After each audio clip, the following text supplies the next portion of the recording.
मरहबा collection mall, readymade कपड़ों का भरपूर खजाना, jeans pant, T shirt, cargo pant, night pant, बच्चे और बच्चियों के लिए अच्छे खूबसूरत और उम्दा ड्रेस। पता याद रखें, जमुर हाई स्कूल मेन रोड, जैतून हजीन। याना जादव स्कूल की आज नहीं हियरिंग थी साहब। याना जादव स्कूल के मैटर में हमारे बेल एप्लीकेशन पे आर्गुमेंट कल हुआ हमारा, और जो बेल एप्लीकेशन हमने दाखिल किए थे, ये उदय विट्ठलराव देवरे, ये उस टाइम के पे यूनिट के सुपरिटेंडेंट थे।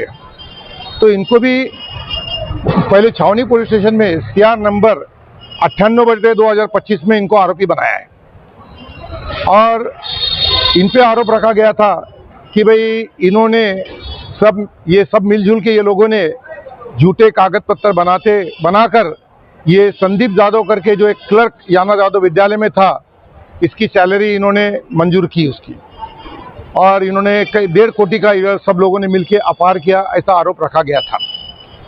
तो कल हमने कोर्ट को बताया कि संदीप जादव ये जो एक एम्प्लॉय था, ये याना जादव विद्यालय में क्लर्क बोल के इसकी अपॉइंटमेंट की गई थी, मैनेजमेंट ने की थी।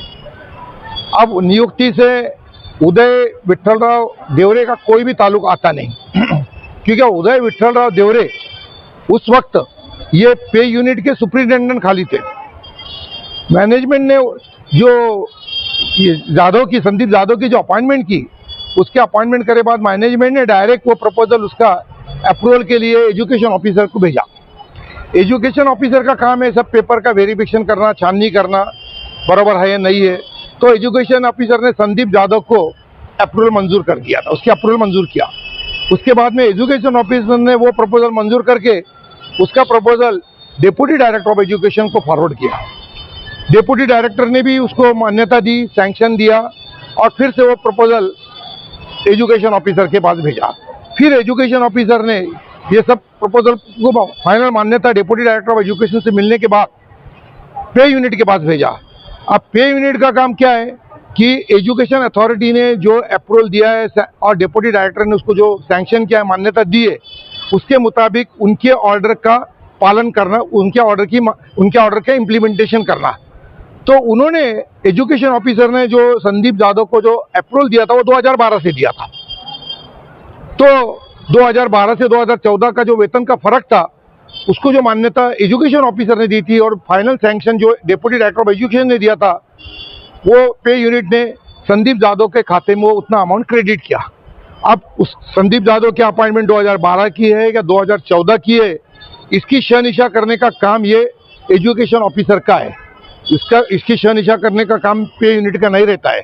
और जो शालार्थ आईडी जो बनती है, शालार्थ आईडी यानी क्या कि मुख्याध्यापक वो जो एम्प्लॉय रहता टीचिंग स्टाफ का, टीचिंग और नॉन टीचिंग का, उसका डाटाबेस ऑनलाइन से एजुकेशन ऑफिसर को भेजता है, और वो एजुकेशन ऑफिसर वो वेरीफाई करता है और शालार्थ आईडी बनती है। आज उनका जो बेल मान्यता हुआ वो किस आधार पर? तो हमने यही कोर्ट को बताया कि इसमें इसका रोल कहीं भी आता नहीं है। जो उदय विट्ठलराव देवरे ने जो एजुकेशन ऑफिसर ने जो मान्यता दी और डेप्यूटी डायरेक्टर ने उसको जो फाइनल मान्यता दी, उस बेस पे उनकी ऑर्डर का खाली इसने पालन किया है।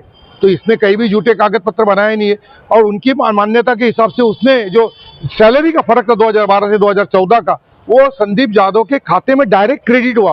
तो यहाँ पे हम बेनिफिशियरी कहीं भी नहीं है, या हमने कोई झूठे कागज बनाए भी नहीं है। और अप्रूवल देने का और डॉक्यूमेंट वेरीफाई करने का काम ये पे यूनिट का नहीं रहता है। ये अप्रूवल देने का काम और डॉक्यूमेंट वेरीफाई करने का काम ये सिर्फ एजुकेशन ऑफिसर डेप्यूटी डायरेक्टर का रहता है। ये कोर्ट ने ये हमारी बहस मानते हुए आज उदय विट्ठलराव देवरे को जमानत उसकी मंजूर कर दी है। इसमें और 2 लोगों का भी मामला था, उनके ऊपर क्या हुआ? ये इसमें नहीं था साहब, वो CR अलग था, उसका CR नंबर 131/2025 वो था। उसमें देखो एक प्रवीण पाटिल एजुकेशन ऑफिसर और एक दूसरे सुधीर भास्कर पगार, ये दोनों ने भी बेल एप्लीकेशन दाखिल किया था। उनका बेल एप्लीकेशन पनार साहब ने कल नामंजूर कर दिया है।